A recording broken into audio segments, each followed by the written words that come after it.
को एवं प्रतिबद्ध समर्थन जनाने वाले तमाम मेरे नौजवान साथियों को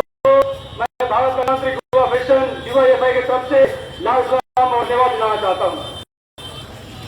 साथियों, आज जो जिस घटना का हम प्रतिवाद कर रहे हैं, अगर DYFI का नेतृत्व उस घटना का जो घटा उस घटना का प्रतिवाद करके उस घटना को सामने नहीं लाता तो हम जान भी नहीं पाते कि आखिरकार में क्या हुआ। अगर उस समय हमारे राज्य के नेतृत्व DYFI के नेतृत्व अगर उस बेबी को ले जा रहे गाड़ी को अगर नहीं रोकते तो आज हम जो पश्चिम बंगाल में इस आदि करके छात्री का जो नृशंस हत्या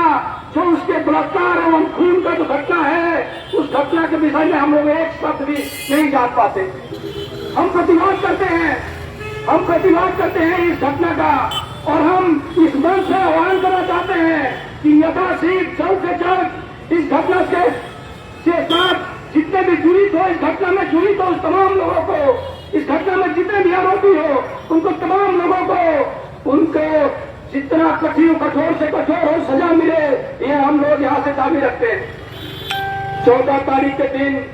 यहाँ पे साधारण महिलाओं ने, साधारण हमारी बहनों ने एक आह्वान किया कि हम लोग आज रात को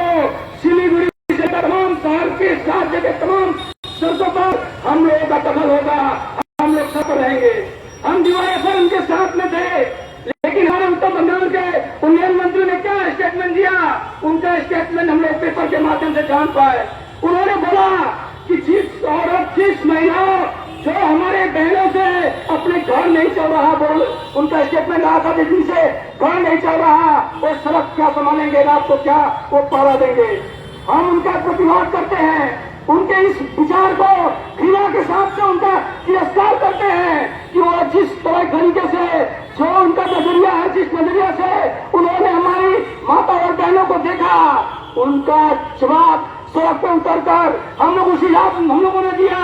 इसीलिए हम लोग सड़क पर उतरकर उसी रात को 14 तारीख को मसाल लेकर हम लोग थे कि हमारी बहनें, हमारी राज्य की महिलाएं सड़क पर रहेगी और हम उस समय रात को मसाल लेकर उनका पहरा करने के लिए इसी सड़क पर उपस्थित थे और हम लोग दादी के साथ थे। इन उन्नयन मंत्री जो अपने आप को तानाशाह समझ रहे हैं, जो समझ रहे हैं कि सरकार के छत्र छाया में वो जो बोलेंगे और बोलकर वो साधु बन के रहेंगे, हम लोग सड़क पर उतरकर मसाल लेकर थे और हमारी माता और बहनों का हम लोग उनका स्वागत करा रहे थे। क्या मिलत का बात है, 2011 से पहले यहाँ भी सरकार हुआ करता था, पुलिस लोग थे, पुलिस भाई लोग थे, वे अपनी ड्यूटी करे किया करते थे। आज शर्म लगता है कि पुलिस भाई लोग वर्दी पहनकर तृणमूल कांग्रेस का TMC का दलाली कर रहे हैं, TMC का गुलामी कर रहे हैं। केवल वर्दी पहनकर, केवल TMC का कलर का वर्दी नहीं, केवल खाकी पहनकर ढोंग कर रहे हैं।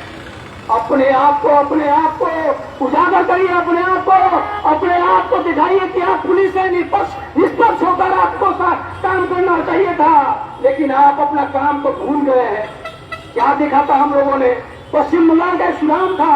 यहाँ पे लोग बाहर से पढ़ने आया करते थे और हमारी बहनें कहीं भी जाकर किसी भी इंस्टीट्यूशन में, चाहे वो स्कूल हो, कॉलेज हो, यूनिवर्सिटी हो या किसी भी मेडिकल कॉलेज हो, हमारी घर के बहनें जब पढ़ने जाया करती थी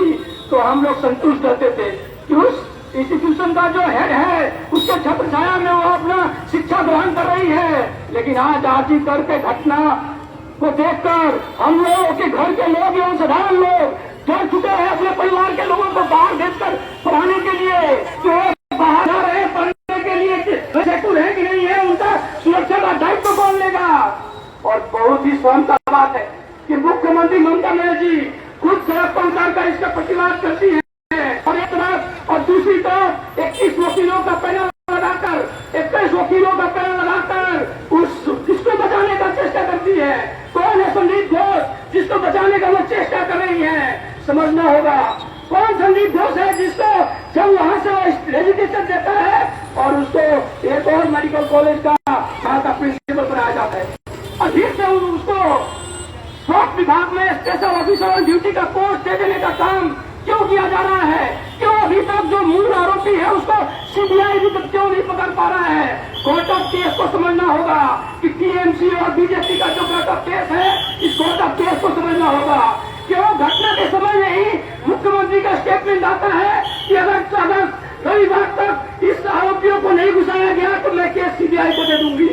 क्यों ऐसा स्टेटमेंट? क्यों अपने ही पुलिस के ऊपर उनका विश्वास नहीं है? वो खुद एक महिला मुख्यमंत्री होने के साथ साथ पुलिस मंत्री और स्वास्थ्य विभाग का मंत्रालय भी उनके पास में है, लेकिन क्यों वो डर रही थी? आज साधारण लोग, जो साधारण महिलाएं, जो साधारण लोग सड़क पर उतर कर सब प्रतिवाद कर रहे हैं, तो उनका भूल भाल स्टेटमेंट, उनका खुद उतर कर सड़क पर प्रतिवाद करने का ढोंग, उस ढोंग को साधारण लोग समझ रहे हैं। साधारण लोग समझ रहे हैं कि क्या ढोंग चल रहा है। साधारण लोग बूझ रहे हैं कि किस तरीके से यह सरकार चल रहा है। 2011 साल के बाद तमाम तरह का डिपार्टमेंट में कट मनी था, हम लोग जानते थे। बालू बिक्री से लेकर तमाम तरह का स्कूल कॉलेज में एडमिशन से लेकर शिक्षक नियुक्ति से लेकर तमाम तरह का जनसभाओं में कट मनी का सरकार चल रहा था। आज उजागर हो गया किस तरीके से मेडिकल कॉलेज में भी कट मनी का सरकार चल रहा है। माथा को पकड़ना होगा, माथा को पकड़ना होगा, और जो आवाज उठ रहा है कि मुख्यमंत्री को पदत्याग करना होगा,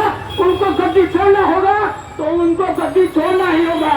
अगर जरूरत हुआ तो साधारण नौजवान, साधारण लोग, हम भारतीय जनता पार्टी को ऑपरेशन करने वाले लड़के सड़क पर उतरकर उनको बाध्य कर देंगे कि जो सरकार चलाने में निकम्मी है मुख्यमंत्री, चलाने में बेहाया है मुख्यमंत्री, अपना इस्तीफा जल्द से जल्द दे, और इस्तीफा देकर ही नहीं, इनको ही सलाह देने का काम जो वो कोर्ट है, जो सीबीआई है, जो लिया है, इस राज्य की मुख्यमंत्री उनको जिम्मेदारी लेना चाहिए था, उनको ही सलाह देना होगा, क्योंकि उनका ही जिम्मेदारी है, उनकी छत्रछाया में इस राज्य में जो भी सिचुएशन है चल रहा है। तो हमारे हम फिर से उनके अपने पद का प्रत्याग करने का जो दावी है, उस दावी को हम सामने रखते हुए साधारण लोगों का, आम लोगों का, जो लोग आज यहाँ पे हजारों लोग अचानक उतरकर,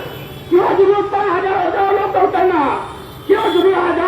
हजारों युवा, हजारों महिलाएं बिना कुछ बोले हुए सड़क पर उतर कर प्रतिवाद कर रही है? इस घिरौना जो आज की का घटना है, उस घटना को समझना होगा। ऐसा घटना दोबारा इस राज्य में न हो, इसके लिए इस जो मुख्यमंत्री है, इसका पदत्याग ही एक बात उपाय है। तो इस मुख्यमंत्री का पदत्याग का दावी करते हुए आप तमाम लोगों को एक बार फिर से भारत के गणतांत्रिक युवा फेडरेशन डीवाईएफआई की तरफ से इस जो मुहिम है, यह जो हम लोग का प्रतिवाद सभा है, इस प्रतिवाद सभा में आपका समर्थन जो जिस तरीके से आप लोग कर रहे हैं, ये समर्थन, ये लड़ाई हम लोग जब तक मुख्यमंत्री का पदत्याग नहीं होता, जब तक मुख्यमंत्री गद्दी नहीं छोड़ती, तब तक हम लोग लड़ाई को लेकर जाएंगे। इस वादा के साथ, इस विश्वास के साथ आप तमाम लोगों को एक बार डीवाईएफआई की तरफ से लाजवाब में आते हुए मैं अपना वक्तव्य साफ करता हूँ। इनकी जिंदाबाद, मैं जिंदाबाद।